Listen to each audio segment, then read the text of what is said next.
आज की इस वीडियो के अंदर हम आपको बयान करेंगे एक शोहर ने अपनी बीवी को कब्र के अंदर दफन करते हुए चुपके से उसकी कब्र के अंदर कैमरा नस्ब कर दिया।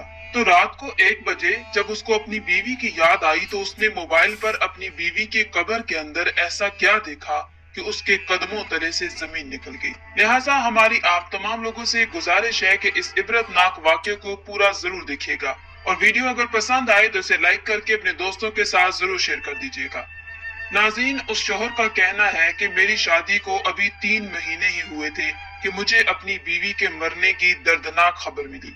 मैं तो सोच भी नहीं सकता था कि मेरी इतनी मोहब्बत और प्यार करने वाली बीवी, जिससे मैं अभी खुलकर इजहार मोहब्बत भी न कर सका था, वो इस दुनिया से इतनी जल्दी चली जाएगी। मैंने उसकी मोहब्बत को पूरा करने के लिए किसी किस्म की कोई कमी नहीं छोड़ी थी।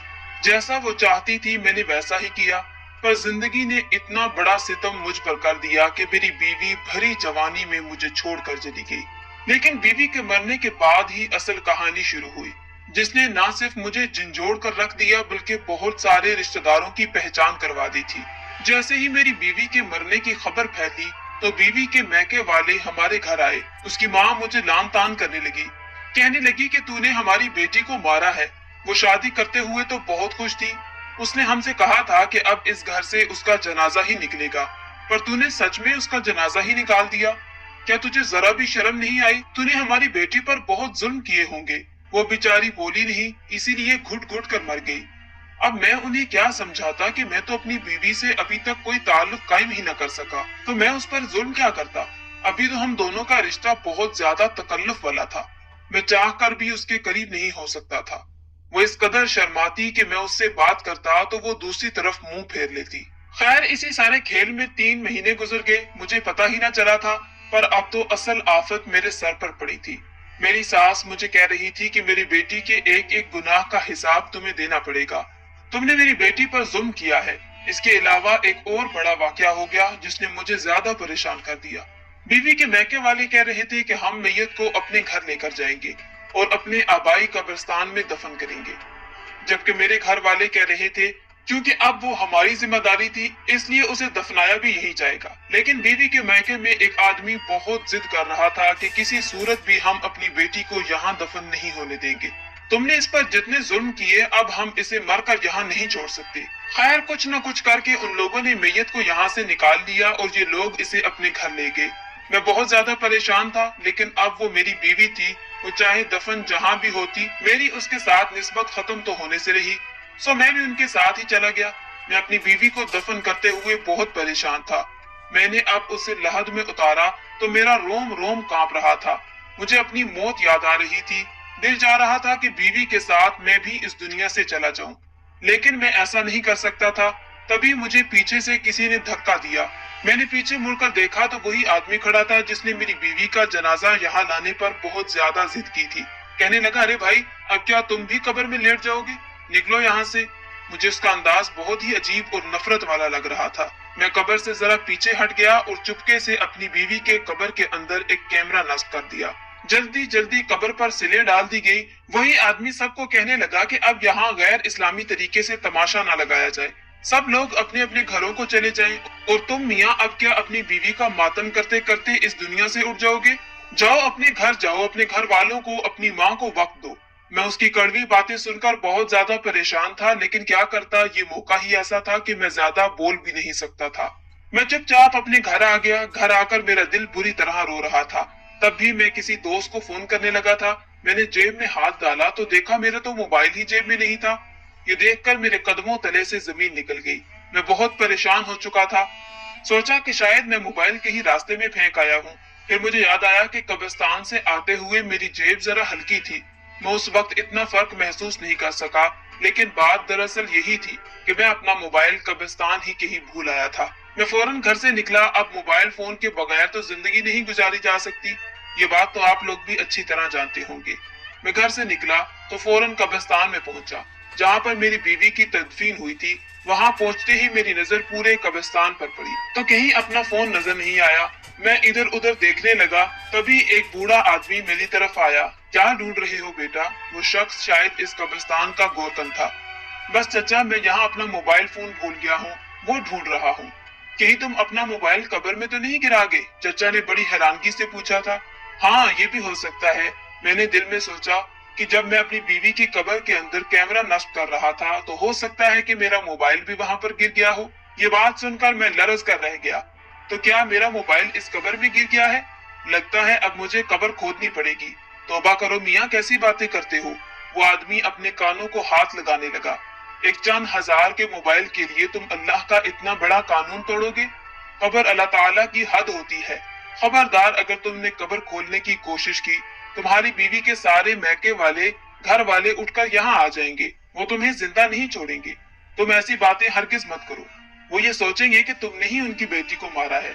मैं ये बातें सुनकर हैरान हो गया कि इस आदमी को मेरे घर के मसलों के बारे में कैसे पता था। ये एक गोरकन था, फिर इसको ये भी पता था कि ये मेरी बीवी है और इसके घर वाले मुझसे नाराज हैं, और ये कि ये मेरी बीवी के मैके का कब्रिस्तान है। शहरों में अमूमन इतनी तफसीलात नहीं बताई जाती और ना ही कोई दूसरे खानदान के बारे में जानता है, पर यह गोरकन अजीब था जिसे हर तरह की मालूमात थी। मैं हैरान हुआ लेकिन चुप हुआ था। उस वक्त गम ही इतना था कि मैं फौरन अपने घर लौट आया। घर आकर मैंने ये बात अम्मी को बताई। अम्मी कहने लगी, अरे बेटा, इसमें परेशान होने वाली क्या बात है? तुम ऐसा करो कि दूसरा मोबाइल ले लो। खामखा परेशान होते फिर रहे हो। अब अगर बीवी की वफात के बाद तुम्हारे पास मोबाइल नहीं होगा तो तुम्हारा दिल और भी ज्यादा परेशान होगा। अपना ध्यान बटाने की कोशिश करो। मैं तुम्हें पैसे दे देती हूँ, तुम जाकर अपने लिए नया फोन खरीद लो। मैंने कहा, अम्मा, इस नंबर पर तो मेरे काफी सारे जानने वाले थे, लेकिन चलो आप कहती हो तो मैं ऐसा ही करूंगा। आप मुझे पैसे दे दें, मैं आपको 1 महीने बाद लौटा दूंगा। मैं उन पैसों से जाकर अपना नया फोन खरीद लाया, लेकिन एक बात मुझे बहुत ज्यादा बेचैन कर रही थी कि मैंने अपनी बीवी की कब्र के अंदर कैमरा नस्ब किया था और मैंने उसी मोबाइल पर, जो कि कब्र के अंदर गिर गया था, अपनी बीवी की वीडियोस देखनी थी। रात के 1 बजे मेरे फोन पर सिग्नल नहीं आ रहे थे। अचानक से सिग्नल आए तो मैंने पहला नंबर जो मिलाया वो अपना पुराना नंबर था। शायद मैं सिग्नल चेक करने के लिए ऐसा कर रहा था। मेरे तो वहमो गुमान में भी नहीं था। मेरा ख्याल था कि बस मेरा मोबाइल कब्र में गिर गया है तो अब वो खत्म हो गया और अब वो बंद हो गया होगा, क्योंकि फोन में चार्जिंग भी ज्यादा नहीं थी। लेकिन जैसे ही मैंने फोन मिलाया उस पर बेल जाने लगी। ये सुनकर मेरे रोंगटे खड़े हो गए। मुझे अजीब सा डर लगने लगा कि मेरा मोबाइल कब्र में है और वहां इस पर बेल जा रही है। लेकिन अगले लम्हे जो हुआ उसने तो मुझे हैरान करके रख दिया था। मेरा फोन उठा लिया गया था और फिर जो हुआ, मैं इस कदर हैरान और परेशान था और तजस्सुस में मुब्तला हुआ कि फौरन अपनी जगह से उठ खड़ा हुआ। अम्मा भी हैरान थी कि मैं ये क्या कर रहा हूँ। बेटा, कहाँ जा रहे हो? अम्मा, मैं अपनी बीवी की कब्र पर जा रहा हूँ। क्या हो गया है तुम्हें? पहले मोबाइल का बहाना बनाकर गए थे, अब कौन सी आफत आ गई है? रात के इस वक्त तुम अपनी बीवी की कब्र पर जा रहे हो? अम्मा, मुझे जाना होगा। ये कहकर मैं तो घर से निकल गया। मैं नहीं जानता था कि मेरी अम्मा मेरे पीछे कितना परेशान हुई होगी। अभी मेरे दिल में सिर्फ और सिर्फ एक ही ख्याल चल रहा था और वो था मेरी बीवी का ख्याल, क्योंकि जो कुछ मैंने सुना था उसके बाद मैं खामोश तो नहीं बैठ सकता था। मेरी पूरी जिम्मेदारी बनती थी कि मैं इस मामले की जाकर तहकीक करूं। इसलिए मैं अपनी बीवी के आबाई कब्रिस्तान पहुंच गया था। मगर जैसे ही मैंने अंदर कदम रखा तो वही गोरकन मुझे मिला। अरे मियाँ, तुम यहाँ बार बार क्या ढूंढने आते हो? मुझे देखकर वो गुस्से से बोला। गोरकन मियाँ, आपका काम है कब्रें खोदना, आप इसी तक ही रहे। आप मुझसे बार बार सवाल क्यों करते हैं कि मैं यहाँ क्यों आया हूँ? लेकिन मियाँ, मैं तो तुमसे हमदर्दी की वजह से पूछ रहा हूँ। तुम्हें इस कब्रिस्तान का नहीं पता। मैं यहाँ का गोरकन हूँ तो मैं ही जिम्मेदारी उठाऊंगा। इसलिए पूछ रहा हूँ कि कोई मसला है तो मुझे बताओ, मैं हल कर देता हूँ। मैंने गोरकन को भी सारी बात बता दी। ये सुनते ही उसके चेहरे पर एक रंग आया और एक गुजर गया। अच्छा, मैं इस मामले के बारे में कुछ नहीं जानता बेटा, लेकिन एक बात जरूर कहूंगा कि इसका ताल्लुक तुम्हारी बीवी से है, तुम्हारी बीवी की कब्र से नहीं है। और तुम अपनी बीवी के घर वालों से जाकर इस बात का पता करो, तुम्हें खुद ही समझ आ जाएगी। मैं कुछ बोलूंगा तो वो खयानत हो जाएगी, इसलिए मैं खुद को गुनाहगार नहीं करना चाहता हूँ। तुम खुद जाकर मालूम करो, अक्लमंद के लिए इशारा ही काफी है। मैं गोरकन की बात सुनकर समझ गया था कि वो मुझे पूरी बात नहीं बताना चाहता। शायद कि उसने मेरी बीवी के घर वालों से कोई रकम वसूल की होगी या कोई और वजह होगी, जिसकी वजह से वो पूरी बात मुझे नहीं बताना चाह रहा है। मैं अपनी बीवी के कब्रिस्तान से होकर उसके घर पहुंच गया, लेकिन मैंने घर के दरवाजे पर दस्तक नहीं दी, बल्कि यूं ही घर में दाखिल हो गया। मैंने देखा वो सब लोग एक कमरे में बैठकर बातें कर रहे थे। घर का बाहर वाला हिस्सा बिल्कुल खाली था, वहां कोई भी नहीं था। इसलिए मैं चलता हुआ उस कमरे के करीब पहुंच गया। जहां बैठकर वो लोग बातें कर रहे थे। मैंने देखा कि उन सब के चेहरों पर बेपनाह गुस्सा था। लगता था जैसे कि वो अभी उठकर मुझे मारना शुरू कर देंगे। वो मेरी बीवी के बारे में बात कर रहे थे, लेकिन समझ नहीं आ रहा था कि वो मेरी बीवी पर गुस्सा क्यों कर रहे हैं। तभी मेरा हाथ एक प्याली पर लगा। वो प्याली गिरकर टूट पड़ी तो सब लोगों की तवज्जो मेरे ऊपर आ गई। वो लोग मुझे देखने लगे जैसे मैंने उस घर में चोरी कर ली हो। बेटा, तुम यहाँ कैसे और कब आए थे? मेरी सास ने मुझसे पूछा। अम्मा जी, मैं आपको एक बात बताने के लिए आया हूँ। मैंने अपनी सास की तरफ उम्मीद भरी नजर डाली। हाँ बेटा, आओ आओ, हमें तुम्हारा ही इंतजार था। मेरा इंतजार? मगर वो क्यों? मैंने अपनी सास से पूछा। बस बेटा, हालात ही कुछ ऐसे हैं कि क्या करें। तुम्हें तो पता है कि हम एक मामूली से खानदान से ताल्लुक रखते हैं। मेरा भांजा कल से घर नहीं आ रहा। वो ऐसा गायब हुआ है कि मेरी बहन भी परेशान होगी। कहती है कि अपने दामाद से कहकर मेरे भांजे को कहीं से ढूंढो, वरना मैं मर जाऊंगी। मेरा एक ही जवान बेटा था, अगर वो भी न रहा तो मैं क्या करूंगी। तुम जानते हो कि कई अरसे से हमारी इनके साथ नाराजगी चल रही है, लेकिन अब इस मौके पर हम दोनों खानदान एक दूसरे के लिए बेहद करीब हो गए हैं। मैं ये सुनकर अपना गम भूल गया। अच्छा अम्मा जी, मैं आपका काम करवा दूंगा, लेकिन मैं आपको अपना मसला बताने आया हूँ। बेटा, मसले तो चलते ही रहते हैं। मेरी सास ने मेरी बात को नजरअंदाज कर दिया था। लेकिन तुम पहले मेरा काम कर दो, उसके बाद जो तुम कहोगे मैं वही करूंगी। मैंने अपनी सास से बहस करना मुनासिब नहीं समझा। वहां से एक और जिम्मेदारी ली और वापस अपने घर आ गया था। मैं अपनी बीवी की कब्र खोदना चाहता था कि मैं उसकी कब्र खोदकर एक बार तसल्ली कर लूं, क्योंकि जो कुछ मैंने सुना था और जाना था उसके बाद मेरा दिल बहुत ही अजीब सा हो गया था। मैं चाहता था कि मैं अपनी बीवी की कब्र खोलूं, कब्र कुशाई करूं, लेकिन कोई भी मुझे इस बात की इजाजत नहीं दे रहा था। ना कोई मेरी बात पर यकीन कर रहा था। इसलिए मैंने सोच लिया था कि जो कुछ करूंगा मैं खुद ही करूंगा। रात के 2 बजे मैंने कब्रिस्तान में जाने का फैसला कर लिया था। अब मुझे अपनी बीवी कब्र खोलना बहुत जरूरी लग रहा था। 2 बजे घर के सब लोग सो चुके थे। मैं जानता था कि वो गोरकन जो बार बार मुझे मना कर रहा था, यकीनन वो भी इस वक्त नहीं जाग रहा होगा। उसको तो लगता होगा कि अब मैं थक हार कर चुप बैठ जाऊंगा, पर मैं चुप बैठने वालों में से नहीं था। इतनी बड़ी बात हो गई, मैं कैसे खामोश रहता। मैंने जाकर सारा इंतजाम मुकम्मल किया और तकरीबन 2:30 बजे कब्र खोलना शुरू कर दी। मुझे इस बात की हैरत नहीं हुई थी कि कब्र की मिट्टी काफी नरम थी। ऐसे लगता था जैसे कब्र को कुछ देर पहले ही बंद किया गया हो। मैंने जल्दी जल्दी मिट्टी हटाई तो पत्थर की सलों को हटाने में मुझे 5 से ज्यादा मिनट का वक्त नहीं लगा। मैं उस वक्त इतने जोश और वलवले में था कि मैं बड़े से बड़ा पहाड़ भी उखाड़ सकता था। जब मैंने पत्थर की सिलें हटाई तो एक हैरत का झटका मुझे लगा। सामने का मंजर देखकर मेरे पसीने छूट गए थे। ठंडे पसीने मेरे चेहरे पर आ रहे थे और मैं इस कदर परेशान था कि समझ नहीं आ रही थी कि क्या करूं। हंसूं, रोऊं या फिर अपनी बीवी का मातम मनाऊं, क्योंकि सामने कब्र खाली थी। कब्र में ना मेरी बीवी थी, ना उसका कफन था और ना ही मेरा मोबाइल फोन था। मैं तो अपना मोबाइल ढूंढने आया था, पर एक नया किस्सा खुल गया था। दरअसल जब मैंने अपना फोन कान से लगाया था तो किसी ने मेरी कॉल उठा ली थी। इस बात से मुझे लगा था जैसे मेरा फोन कब्र में नहीं रहा, बल्कि मेरा फोन कोई चोरी करके ले गया है। लेकिन जब मैंने अगली बात सुनी, वहां से मेरा असल तजस्सुस जागा था। कुछ देर हवाओं की जकड़ की आवाज आती है, ऐसी आवाज आती रही और फिर मेरे कानों में एक आवाज पड़ी कि मेरी बीवी सख्त अजाब में है और जब तक उसके नाम का कर्ज अदा नहीं कर दिया जाएगा तब तक वो यूं ही तड़पती रहेगी। शायद मैं ये बात सुनकर बेवकूफ बन भी जाता, लेकिन मैं ये सोचने लगा कि कब्र में आने वाले फरिश्ते तो कभी भी उर्दू जुबान में बात नहीं करते।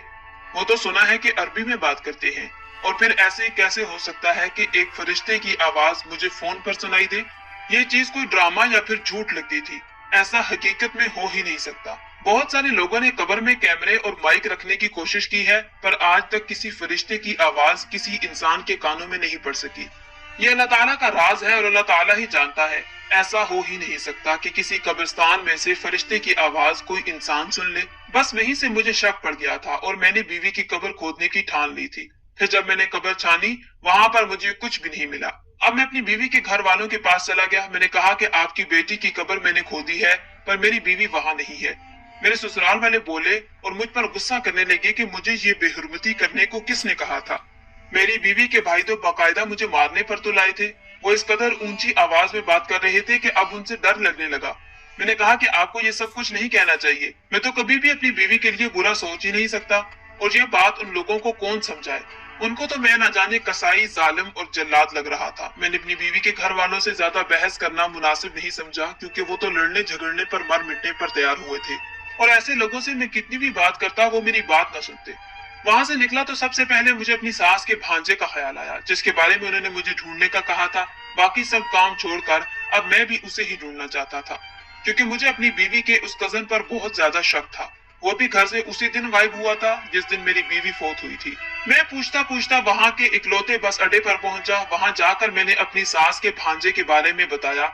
मुझे वहां कहीं के एक लोकल आदमी ने ये मालूमात दी कि वो सुबह सुबह ही दस्का के लिए निकला है। ये बात मेरे लिए ज्यादा हैरान कुन नहीं थी। मैं उसका पता ढूंढते ढूंढते उस तक कैसे पहुंचा, ये एक अलग कहानी है। और वो एक छोटी सी तंग गली में किराए के मकान पर रहता था, और आज उसे ढूंढते हुए मुझे एक हफ्ता हो चुका था। हफ्ते के बाद जब मैं उस तंग गली में उसके घर के दरवाजे पर दस्तक देने के लिए गया, तो मेरे दिल में तमाम सवालों के जवाब पहले से मौजूद थे, और कुछ सवाल मेरे जहन में उठ ही रहे थे। मैं वो सब इससे पूछना चाहता था। जैसे ही दरवाजा खुला, मैंने देखा कि सामने कोई और नहीं बल्कि मेरी अपनी बीवी खड़ी है। मैं तो किसी और को ढूंढने यहाँ आया था। मुझे देखते ही उसके चेहरे का एक रंग आया और एक रंग चला गया। वो बड़ी मुश्किल से अपनी जान बचाकर पीछे भागने लगी। मैंने उसे बाजू से पकड़ा और घसीटना शुरू कर दिया। वो चिल्लाने लगी और शायद मुझे गली मोहल्ले वालों के सामने एक गुंडा जाहिर करना चाहती थी। मैंने सबको चुप करवा दिया कि ये मेरी बीवी है और मैं इसे यहाँ छोड़कर नहीं जा सकता। सब लोग बहुत हैरान थे। मेरी बीवी के चेहरे पर भी बहुत ज्यादा परेशानी थी। मैंने उसे लाकर गाड़ी में फेंका और उसे पूछा कि तुम यहाँ पर क्यों हो, तुम तो मर गई थी। वो रोने लगी, खुदा के लिए मुझे माफ कर दे, खुदा का नाम मत लो, तुमने तो उसी को नाराज करके ये रास्ता इख्तियार किया है। अब बताओ कि तुम्हें क्या सजा दूं। मेरी बीवी मुझसे हाथ जोड़कर माफी मांगती है, लेकिन बोली कि पहले एक बार आप मेरी बात सुन ले, फिर मैं आपको सब कुछ सच सच बताऊंगी। अगर तब भी आपको यकीन ना आए तो आप जो कहेंगे मैं वही करूंगी। मेरी बीवी ने जब अपनी कहानी सुनाना शुरू की तो मैं भी चुप हो गया था। अब मैं उसे क्या कहता, क्या सजा देता। उसने बताया कि वो जब से बड़ी हुई है उसके घर में उसके खानदान वालों का आना जाना लगा रहता था। उसका एक कजन जो कि उसकी खाला का भी बेटा था, अक्सर उनके घर आता जाता रहता था। नजीर के साथ बेतकल्फी बढ़ी तो एक दिन नजीर ने उसे कहा कि उसे मॉडलिंग करवाने के लिए दूसरे शहर ले जाएगा। वो खूब पैसे कमाएगी, मशहूर हो जाएगी और घर की गुर्बत खत्म हो जाएगी। वो भी इसकी बातों में आ गई, फिर उसके साथ चल पड़ी।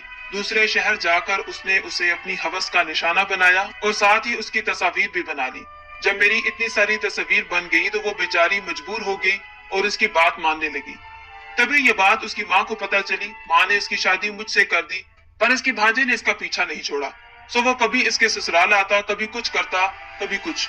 साथ ही उसने सख्ती से मना कर दिया कि अपने शोहर के पास नहीं जाना। अभी मेरी बीवी दो हिस्से में बढ़ चुकी थी। वो उस शख्स की बातें भी मानती और मेरे घर में खुशी खुशी रहती भी थी। अपना गम वो किसी पर जाहिर न होने देती। फिर एक दिन उसकी खालाजाद ने एक अनोखी फरमाइश कर दी कि तुम मरने का नाटक करो, उसके बाद मैं तुम्हें यहाँ से लेकर जाऊंगा, तुम मेरी बीवी बनकर रहोगी। उस बेवकूफ को इतना भी नहीं पता था कि एक शख्स के निकाह में होते हुए दूसरा निकाह नहीं हो सकता। मेरी बीवी ने इसके कहने के मुताबिक नाटक किया। खुदा जाने ये नाटक उसने इतनी कामयाबी से कैसे किया, पर जैसे ही मेरी बीवी के मरने का ऐलान हुआ था, उसके मैके से सब लोग मेरे घर आ गए थे। और शायद उसे दफनाने में जल्दी करने की भी यही वजह थी कि वो आदमी इस सब के पीछे खड़ा था। उसने सभी को पैसे जो खिलाए होंगे, अब वो मेरी बीवी को पैसा कमाने का जरिया बन चुका था और इस पर बेइंतहा जुल्म भी करता था। मेरी बीवी अपने खानदान वालों, मुझसे और सब लोगों से नजर मिलाने के काबिल में ना रही थी, इसलिए वो इसकी बातें मानती चली गई और दलदल में फंसती गई। अब उसकी जिंदगी जानवरों से भी बदतर हो चुकी थी। मैंने अपनी बीवी की सच्चाई जानकर उसे धुतकारने के बजाय उसे हौसला दिया और कहा कि तुम इस बुराई से निकलने के लिए तैयार हो तो मैं भी तुम्हारे साथ खड़ा हूँ। चाहे तुम्हारी कितनी भी तस्वीरें पूरी दुनिया क्यों न देख ले, लेकिन तुम इसके हाथों यरगमाल नहीं बनना।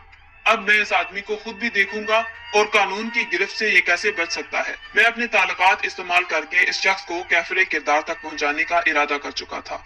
तभी मैंने अपनी बीवी का साथ नहीं छोड़ा, क्योंकि जो लोग अपनी बीवी को इन लम्हात में अकेला छोड़ देते हैं वो बजाते खुद मर्द कहलाने के लायक नहीं होते। चुनाचे फिर हम दोनों मियाँ बीवी ने अल्लाह ताला पर तवक्कल करते हुए हिम्मत की और अल्लाह ताला ने हमारी मदद की और अल्लाह ताला की मदद से हमने उस शख्स को जेल में डाल दिया और मेरी बीवी का जितना भी डाटा था मैंने उससे डिलीट करवा दिया। क्योंकि जो शख्स सच्चे दिल से तौबा कर लेता है और अपने आप को संवारना चाहता है तो अल्लाह ताला भी रास्ते बना देता है। लिहाजा हमें भी चाहिए, अगर हम भी गुनाहों की दलदल में फंस चुके हैं तो हमें हिम्मत नहीं हारनी चाहिए, बल्कि हमें सच्चे दिल से तौबा करनी चाहिए और अल्लाह ताला से मदद मांगनी चाहिए। अल्लाह ताला जरूर हमें इन गुनाहों की दलदल से निकालेगा और सीधे रास्ते पर चलाएगा। अल्लाह ताला से दुआ है कि अल्लाह ताला हम सबको अपनी हिफ्ज़ व अमान में